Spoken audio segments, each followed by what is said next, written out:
First thing I have to say is I really do wish Vicky was here.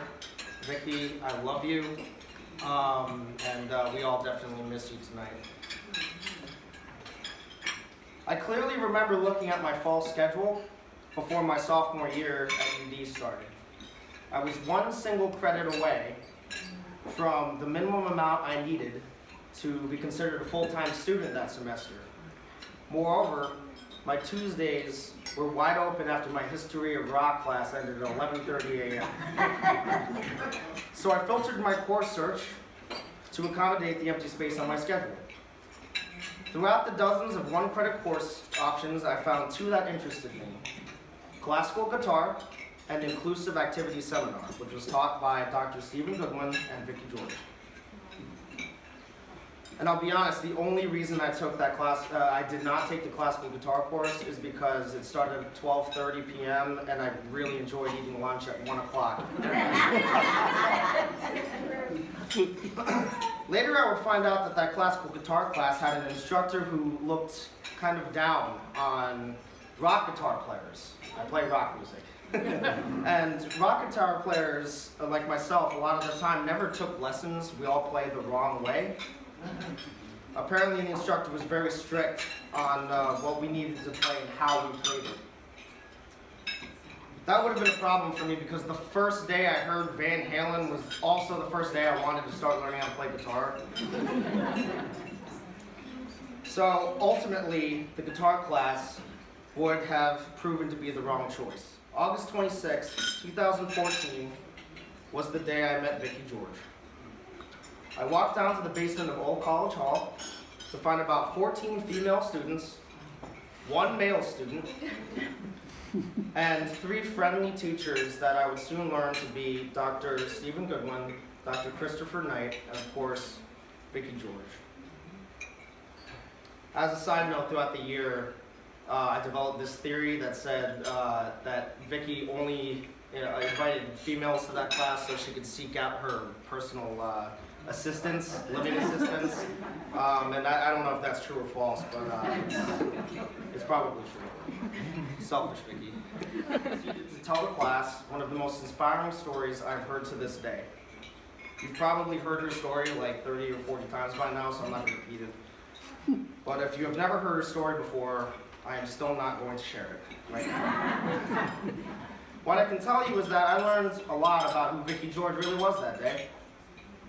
Vicky is a woman that has had many more curveballs thrown at her than I could fathom. She stays healthy, maybe besides all the wine, and happy, despite the challenges that her body presents to her. And finally, she is someone who has endured the harshest of life's challenges and still has the heart and selflessness to go out and make the world a better place. Vicky George is my inspiration. Just one moment, can we give a hand to Vicky George, please?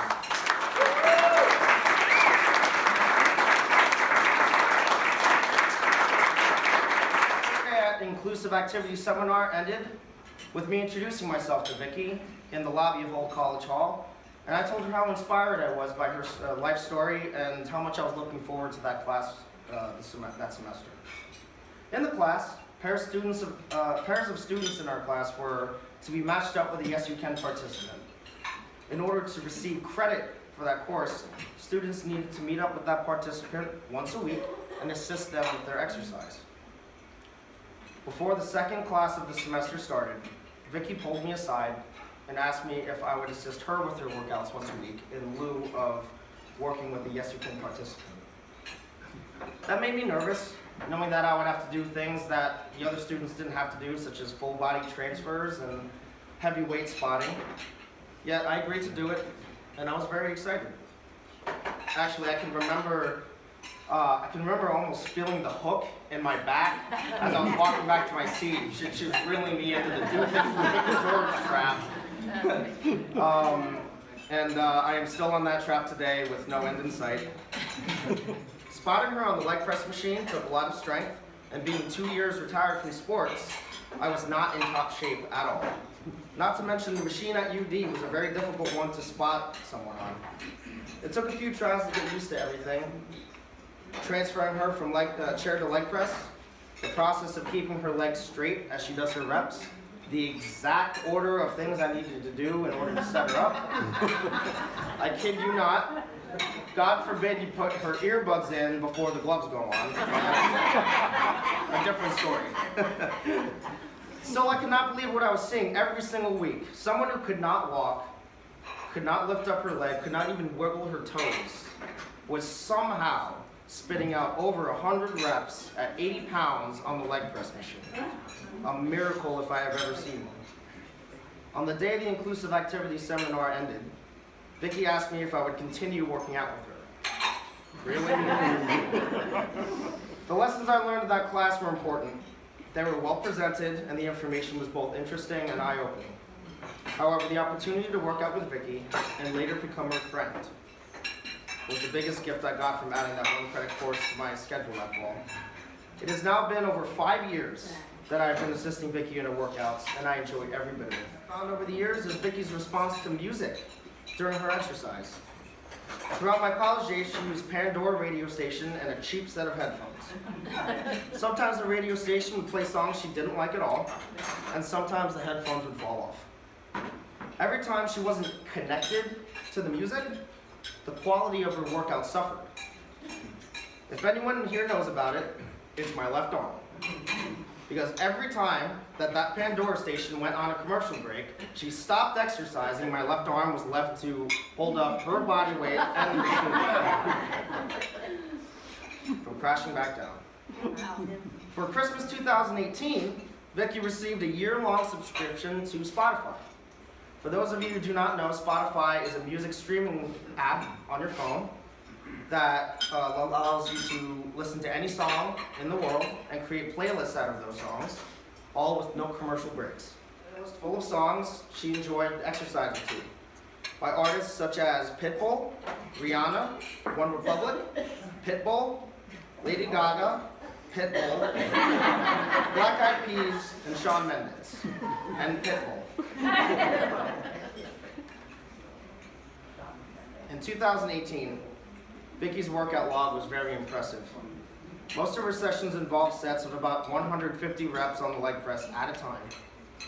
But on January 2nd, 2019, the first day without commercial breaks, and the first day without songs she disliked, Vicki George did 350 reps in one set. Only stopping once so that her assistant could wipe the tears from her eyes. This was an amazing result that came from something as simple as the gift of a Spotify account. And amazing events such as tonight are the start of that giving process.